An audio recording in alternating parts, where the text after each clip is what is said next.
Assalamu alaikum. Hello and welcome to our channel Lekhapora Online.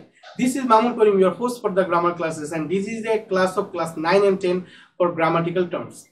So we have been through a lot of grammatical terms, right? We have been through almost 10 or 12 grammatical sessions, and we have learned a lot of things. Like how to use the right form of verbs, how to put the appropriate preposition in the filling the blanks, and how to make suffix prefix, how to change the speech or narrate any passages, or how to transform any kind of sentence to any kind of format. So we have been through a lot of sessions and we have learned a lot of things, but at the same time we also have forgotten a lot of things, right? So I was wondering how to memorize all the things at once, how to make them preferable in a single dish. So there is a single word that come to my mind, and that is practicing. Practicing is a word that has no alteration for the student life. If you are a student and if you want to make yourself much more better version of yourself, then practicing is the only way how can you do that. So practicing is the most important thing, and we have to practice. So you may be wondering, why should I practice board questions? Because as you can see on the screen, this is board question 2019. We will give exam on the next year, right? So why should we practice the previous questions? So on that point, I always say that if I practice 10 exercises every day, then it will be much more easier for me to solve or to answer any 5 of them in the exam hall. But if I practice only 5 of them every day, then it should be much more uncertain, and I will not be sure either I can answer all the 5 questions in time or not in the exam hall. So we have to go through the bigger picture. We have to practice a lot to make all the grammatical sessions to work for us, right? So that's why I was solving down all the grammatical sessions by on the basis of board questions. So on that note, today we will hunting down 3 major things that have caused a lot of confusion for all the students among this year, just like right form of verbs, then suffix and prefix, and even narration also. So there's a lot of things to learn today. So today's class will be much more exciting for you. But before I begin, I always welcome the newcomers, right? Those who are new to my channel and join my classes today, thank you very much for joining my class. I believe that you all will have a great time while learning with me, because we are making educational videos according to your syllabus and textbooks, so that you can learn something, and at the same time you can also complete your syllabus too and be prepared for your further exams. And we are not just talking about the things only on your textbook, as you can see on the screen. We are talking about the overall facts of any kind of grammatical sessions, and even we are practicing board questions so that it becomes much more easier for the exam hall, right? So our channel is as much as important for you and all the students around you, because we are not just making classes for class 9 and 10. We are making classes from class 6 to class 10, every subject and every topics. So please do subscribe to my channel and share my classes to all the students around you. And those who are already your subscribers and watching our videos regularly and practicing at home, thank you very much. I pray to Allah that Allah will repay you much more better thing in your life, that at the time you have given to us, right? So please comment to us how our classes are going. Either it is going better and better, or is there something wrong with us. Please let us know in the comment section so that we can give you much more better things. So no more talking, let's get started. Today I will start my class with the right form of verbs. So please grab your seat on the first bench, take a pen and a notebook so that you can write all the things down, and take a sharp eye on my class and listen to me very carefully. So if we can see if I go to the first slide of this class, we can see a question that have been through that appeared on Dhaka Board 2019, and there is a passage, right? So if we tell you on Bangla, then you can understand much more better, right? So দেখো একটা passage দেওয়া থাকবে, প্যাসেজের মধ্যে দুইটা কথা বলা থাকবে। এই যে গ্যাপগুলো দেওয়া আছে, শূন্যস্থানগুলো দেওয়া আছে, এই শূন্যস্থানগুলো বিভিন্ন উত্তর দ্বারা ফিল আপ করবে, এবং ফিল আপ করার সময় যে জিনিসটা মাথায় রাখবে, যদি এই উত্তরের ফরম্যাটটা চেঞ্জ করা প্রয়োজন হয় তখন ফরম্যাটটা চেঞ্জ করা লাগবে। এটা তো ছিল কোয়েশ্চেনের কথা, ঠিক আছে? এখন আমাদের শিখতে হবে, আমাদের জানতে হবে যে জিনিসটা, সেটা হলো কিভাবে আমরা কোশ্চেনটাকে অ্যানালাইজ করব, কিভাবে এটাকে বুঝবো কোন কোন ফরম্যাটে যাবে। তো দেখো আমি তোমাকে একটা ডেমো দিই, তাহলে বুঝবা। আমরা যদি মনে করো বাসায় 100টা এক্সারসাইজ করে থাকি, তার মধ্যে 99টা এক্সারসাইজ দুইটা ফরম্যাটে আসে, না হলে পাস্ট ফরম্যাটে, না হলে প্রেজেন্ট ফরম্যাটে। কারণ যে সকল টপিকস নিয়ে এখানে আলোচনা করা হবে, যেটা অতীতের ঘটনা হবে, হয়তোবা কোনো গল্প, হয়তোবা অতীতের কোনো বিষয়, আর না হলে বর্তমানে সাম্প্রতিক কোনো বিষয় সম্পর্কে এখানে আলোচনা করা হবে। ধরো আমি একটা পাস্ট টেন্সের প্যাসেজ পেলাম, অর্থাৎ অতীতের কোনো বিষয় সম্পর্কে একটা প্যাসেজ পেলাম। তো প্যাসেজে যদি প্রিন্সিপাল ভার্বের আশেপাশে কোনো অক্সিলারি ভার্ব না থাকে, আমরা সরাসরি পাস্ট টেন্স বসিয়ে দিব। আর অক্সিলারি ভার্ব থাকলে সেই অনুযায়ী চেঞ্জ করতে হবে। যেমন ওয়াজ ওয়্যার থাকলে ভার্বের সাথে আইএনজি বসাবো, হ্যাড থাকলে ভার্বের পাস্ট পার্টিসিপল ফর্ম বসাবো, ঠিক আছে। আর যদি প্রেজেন্ট ফর্মে থাকে, তখন যদি কোনো অক্সিলারি ভার্ব না থাকে, তখন আমরা কি করব, তখন আমরা ভার্বের শুধু প্রেজেন্ট ফর্ম বসাবো, এস বা ইএস বসাবো, অথবা এস বা ইএস বাদে বসাবো। আর যদি কোনো অক্সিলারি ভার্ব থাকে, তখন সেই অনুযায়ী চেঞ্জ করব। যেমন এমিজার থাকলে আমরা আইএনজি বসাবো ভার্বের সাথে। তারপর যদি হ্যাভ এস থাকে, তখন আমরা কি করব, ভার্বের পাস্ট পার্টিসিপল ফর্ম বসাবো। তো আশা করি জিনিসটা বুঝতে পেরেছো। এই ফরম্যাটটা যদি আমরা ফলো করি, অলমোস্ট 10টার মধ্যে আমাদের 7টা এই ফরম্যাটেই থাকে। 2-3টা একটু এক্সেপশনাল নিয়মে থাকে, যে জিনিসটা প্র্যাকটিস করতে করতে আমরা আয়ত্তে নিয়ে আসবো। সো আমরা যদি এখন এই টেক্সটটা দেখি, প্যাসেজটা দেখি, দেখেন দেওয়া আছে cricket is a popular game. অর্থাৎ ক্রিকেট একটা জনপ্রিয় খেলা। এটা অতীতে ছিল না, বর্তমানে বলো তো? বর্তমানে। যেমন আমাদের দেশে এখন একটা সিরিজ চলছে ক্রিকেটের, ঠিক আছে, নিউজিল্যান্ডের বিরুদ্ধে। সো 2টাতে জয় পেয়েছে, একটা হেরে গিয়েছে। সো আশা করি আমরা এই সিরিজটা জয় করতে পারবো। সো এই জিনিসটা যেহেতু খুবই জনপ্রিয়, সেই জিনিসটা নিয়ে একটি প্যাসেজ দেওয়া আছে। সো দেখে এখানে দেওয়া আছে both the young man and the old dash pleasure from this game. এখানে উত্তরে গেট দেওয়া আছে, ঠিক আছে।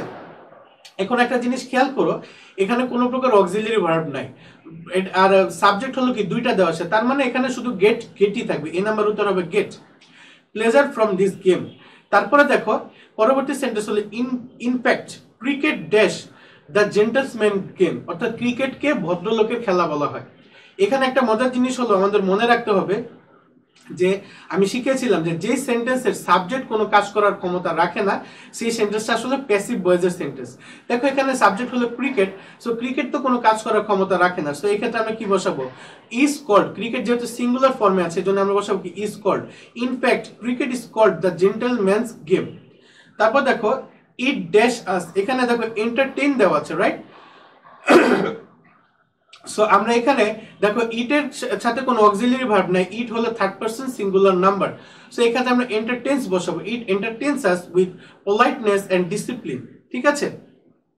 পরবর্তী সেন্টেন্সটা দেখি, a sense of brotherhood and fraternity dash among the playing nations. এখানে দেখো সেন্টেন্সটা কিন্তু প্যাসিভ ভয়েসে আছে, কারণ ব্রাদারহুড এন্ড ফ্রেটার্নিটি নিজে তো আর কিছু করতে পারে না, সেটা প্যাসিভ ভয়েস। সো এখানে হবে কি is created, a sense of brotherhood and fraternity is created among the playing nations through it, ঠিক আছে। এভাবে সেন্টেন্সটা কমপ্লিট করব। তারপর দেখো এট প্রেজেন্ট, বর্তমানে, cricket is a most popular game in Bangladesh. Cricket বাংলাদেশের মোস্ট পপুলার গেম, ঠিক আছে। তারপরে দেখো the English dash it here in the subcontinent. এখানে সাবকন্টিনেন্ট মানে দক্ষিণ এশিয়ার দেশগুলোর কথা বলা হচ্ছে। তো এই খেলাটা আসলে মূলত ইংরেজদের খেলা, ঠিক আছে। তো ইংরেজরা মূলত এই খেলাটা খেলেছিল, সাবকন্টিনেন্টে এই খেলাটা খেলেছিল। সো দেখো এই যে এক্সেপশনাল কিছু রুলের কথা বলেছি। সো এটা হলো কি পাস্ট টেন্স, এজন্য এখানে প্লেড বসাবো। The English played in it here in the subcontinent and since then, এবং তখন থেকে it dash an integral part of our entertainment. So এখানে it has become হবে, ঠিক আছে। it যেহেতু থার্ড পারসন সিঙ্গুলার নাম্বার, এজন্য এখানে has বসবে। সো এক নাম্বারের উত্তর হবে it has become an integral part of our entertainment. Our team, এখানে our team হলো third person singular number, common noun third person singular number হয়। সো এই ক্ষেত্রে আমাদের হবে কনসিস্টেন্স, ঠিক আছে। Team consistence of skilled players they already shown. এখানে দুইভাবে বসাতে পারো, শোনও বসাতে পারো, দে হ্যাভ শোনও বসাতে পারো। আমি হ্যাভ শোনটা বসাই, they have shown their performance in several matches but it is a matter of sorrow that sometimes our players dash play so poorly, ঠিক আছে। এখানে প্লে হবে, কোনো চেঞ্জ নাই, play so poorly that our countrymen become. এখানে country men দেওয়া আছে, তার মানে এটা প্লুরাল ফর্মে আছে, এই জন্য বিকামই থাকবে, বিকাম অ্যাস্ট্রোনাইজড। সো আশা করি এই রাইট ফর্ম অফ ভার্বসটা শিখতে পেরেছো, আমি তোমাদের বুঝাতে পেরেছি। কোনো অংশে কোনো পয়েন্টে যদি কোনো কিছু না বুঝে থাকো আমাকে জানাবে, আমি কমেন্ট সেকশনে আমি সাথে সাথে অ্যান্সার দেওয়ার চেষ্টা করব। পরবর্তীতে যদি আমরা দেখি, দেখো পরবর্তীতে আছে কি সাফিক্স প্রিফিক্স। সাফিক্স প্রিফিক্সটা খুবই মজার একটা গ্রামার। সবসময় মনে রাখবা সাফিক্স প্রিফিক্স দুইটা জিনিস নিয়ে কাজ করে সবসময়, এক হলো নাউন, এক হলো অ্যাডজেক্টিভ।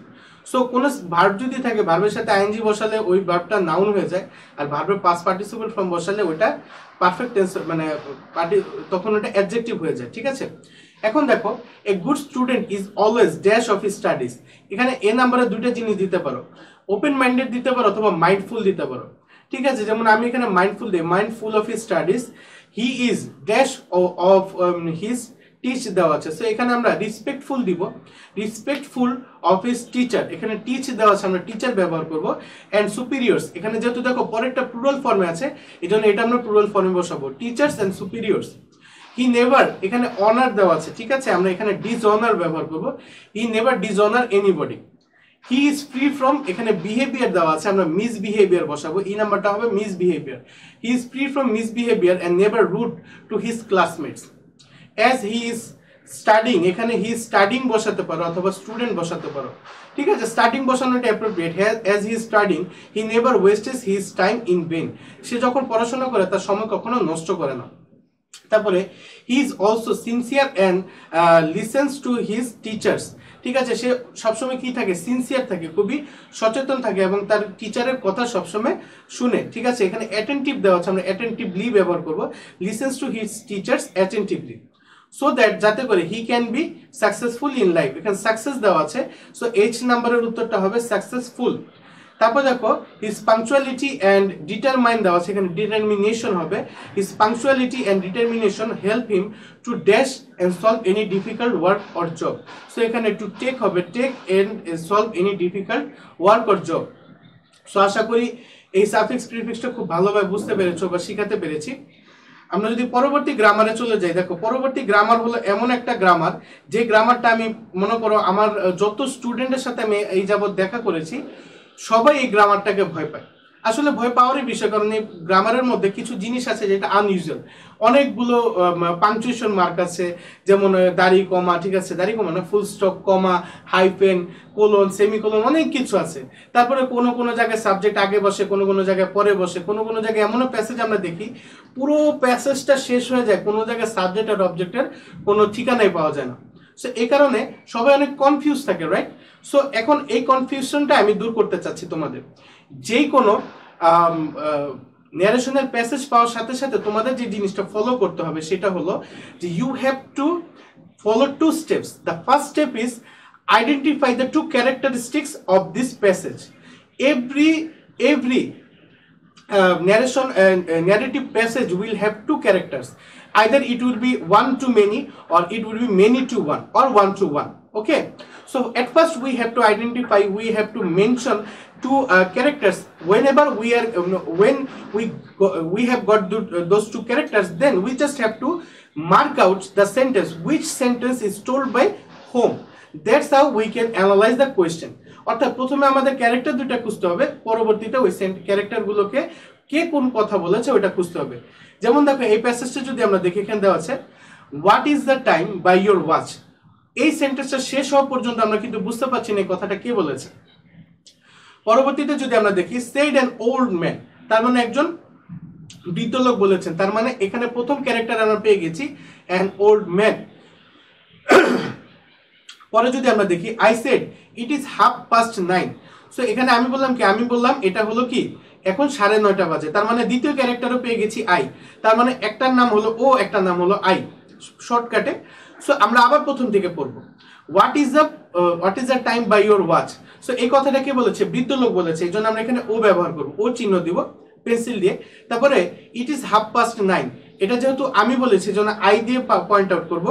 তারপরে I want to go to your house, আমি তোমার ঘরে যেতে চাই, এটা ওল্ড ম্যান বলেছে, এই জন্য এখানে ও বসাবো। You will you accompany me please, এই কথাটাও ওল্ড ম্যান বলেছে, এই জন্য ও বসাবো। তারপরে no I am sorry because I am going to school, দুঃখিত আমি যাবো না, আমি স্কুলে যাচ্ছি, এই কথাটা আমি বলেছি, এই জন্য এখানে আই দিয়ে পয়েন্ট আউট করবো। আর আমি তোমাদের আরেকটা জিনিস প্রিফার করি, ধরো একটা প্যাসেজ তুমি এর আগে 1000 বার প্র্যাকটিস করেছো, তারপরও যদি পরীক্ষার হলে প্যাসেজটা দেখো, সাথে সাথে অ্যান্সার দেওয়া শুরু করবে না, প্যাসেজটা শুরু থেকে শেষ পর্যন্ত সুন্দরভাবে পড়ে নিবে। কারণ ন্যারেশন এমন একটা টার্ম যেখানে শুধুমাত্র একটা স্লাইডলি চেঞ্জ পুরো ন্যারেশনটাকে ঘুরিয়ে দিতে পারে। So be careful. আশা করি একটা ন্যারেটিভ সেন্টেন্সকে বা প্যাসেজকে কিভাবে অ্যানালাইজ করবে বুঝতে পেরেছো। আগামী ক্লাসটা খুবই মানে ইম্পর্টেন্ট হবে, because on my next class I will show you how to solve the narrative passage. So that's all for today. If you watch my class from start to finish, and if you learned something new today, then please hit the like button and share my classes to all the students around you. And if you didn't subscribe to my channel yet, please subscribe to my channel and share my classes, and press the bell icon so that you can be notified about all of my classes. So that's all for today. I will come to you with another video on solving any of the board questions. Until then, stay home, stay safe, and never stop learning. Assalamu alaikum.